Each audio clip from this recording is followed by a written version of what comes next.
जी बिस्मिल्लाहिर्रहमानिर्रहीम।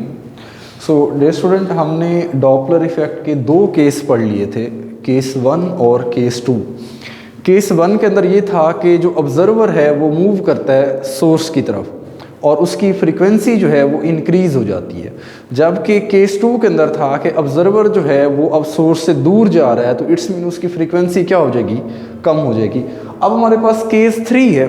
सो उससे रिलेटेड है केस 3, उसको हम देखते हैं कि केस 3 क्या है कि when the source is moving towards the observer. अब ये सोर्स ऐसे समझ लें सरकार खुद तशरीफ ले जा रही है किस तरफ, ऑब्जर्वर की तरफ। ये हमारे पास क्या मौजूद है, ऑब्जर्वर सी। दो ऑब्जर्वर है, एक ऑब्जर्वर डी और दूसरा ऑब्जर्वर क्या है, सी। अब इससे आपको क्या क्लियर नजर आता है कि देखिए सोर्स यहाँ पे था, अभी आहिस्ता आहिस्ता किसकी तरफ जाना शुरू हो गया, ऑब्जर्वर की तरफ, ठीक है। तो इट्स मीन कंप्रेस हो रही हैं वेव्स। जब ये वेव्स खुद तशरीफ ले जा रहा है, उस तरफ मूव कर रहा है, तो इनकी जो वेव्स है वो क्या हो रही है, कंप्रेस हो रही है। इधर देखिए फासला कम होता जा रहा है, इधर फासला क्या होता जा रहा है, बढ़ता जा रहा है। इट्स मीन कि a source is moving with velocity US towards the stationary observer C and moving away from the stationary observer D।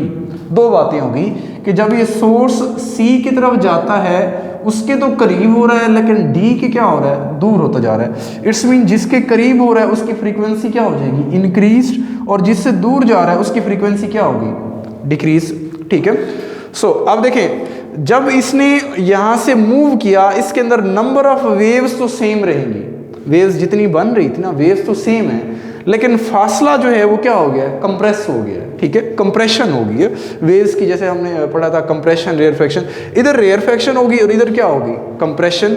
So when source is moving towards the observer with velocity U S, then in 1 second waves are compressed. So जब ये wave source observer की तरफ जाता है तो 1 second के अंदर इसकी वेव्स जो होती है वो क्या हो जाती है, कंप्रेस हो जाती है। मतलब वेव्स वही हैं लेकिन उनका फासला क्या हो गया, कम हो गया, डेल्टा लैम्डा।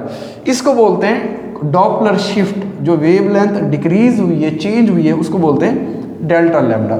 सो इसको बोलते हैं डॉपलर शिफ्ट। सो आपने एक फार्मूला पढ़ा होगा, V is equal to F lambda. So F lambda किस, पहले यहाँ से हम वेवलेंथ निकालते हैं, लैम्डा किसके इक्वल हो गया, V ओवर एफ के।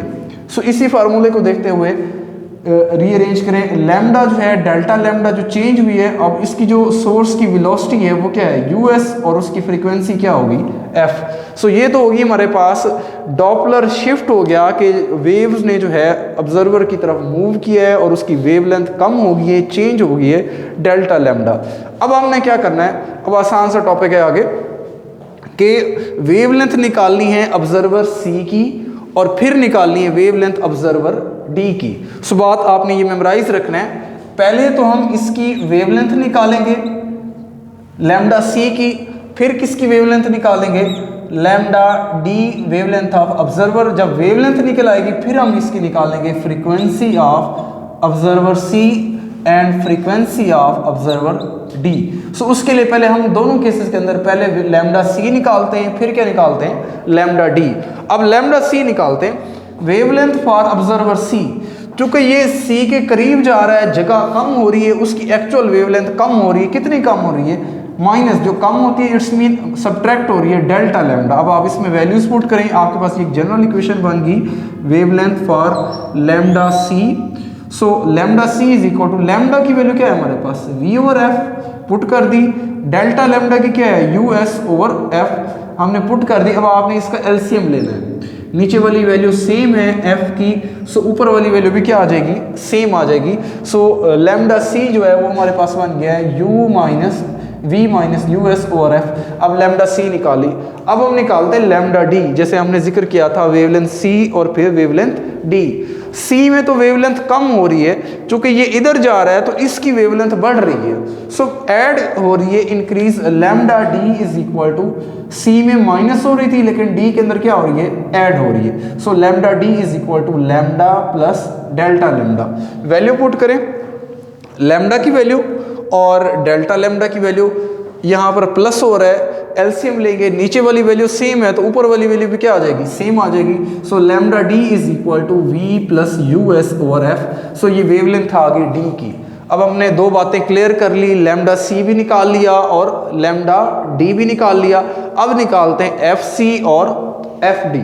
सो मैंने इसको एक पार्टीशन बना दी, कंपैरिजन कर दिया, मॉडिफाइड फ्रीक्वेंसी फॉर ऑब्जर्वर सी के लिए जो नई फ्रीक्वेंसी है मॉडिफाइड फ्रीक्वेंसी वो आपने निकालनी है, और इसी तरह modified frequency for observer D. Frequency का फार्मूला मैंने ऊपर लिखा है कि v इज इक्वल टू क्या होता है, एफ लैम्डा, और f किसके इक्वल है, v और लैम्डा के। सो आप इधर लिखेंगे जब फ्रीक्वेंसी c होगी तो वेवलेंथ भी क्या होगी, लैम्डा c। जब फ्रीक्वेंसी d होगी तो वेवलेंथ भी क्या होगी, लैम्डा d। पुट करें, लैम्डा c की वैल्यू भी है पड़ी और लैम्डा d की वैल्यू भी है पड़ी। सो v ओवर लैम्डा c की वैल्यू है v minus U S over F, lambda d की वैल्यू है v plus U S over F. अब f यहाँ पे डिवाइड हो रहा है, उधर क्या हो जाएगा, मल्टीप्लाई। यहाँ पे भी डिवाइड हो रहा था और इधर क्या हो गया, मल्टीप्लाई। सो इस वैल्यू को ब्रैकेट के अंदर लिखेंगे। So this is the modified frequency for observer C and modified frequency for observer D. That's all, ये आपका टॉपिक है।